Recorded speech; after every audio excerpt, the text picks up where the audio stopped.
How to find your ExpressVPN activation code. Hello everybody, if you guys are wondering how, in today's video we will be guiding you through the process.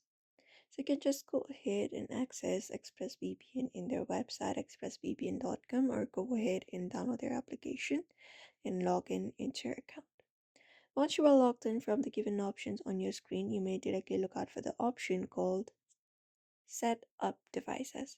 So just hover over it and find it up and click on it to open it up, and there you will be finding directly the activation code you are looking for, which you can share with any other devices to get ExpressVPN or use it.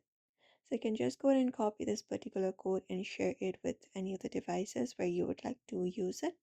You can see a bunch of options available where you can use it, like your Windows, Mac, Android, Chromebook, etc. So you can just go ahead and find it up and just go ahead and use this activation code available for ExpressVPN. So that is it. You may follow up this method in order to do so. So we hope this video was helpful. Don't forget to give it a like and subscribe for more tips and tutorials.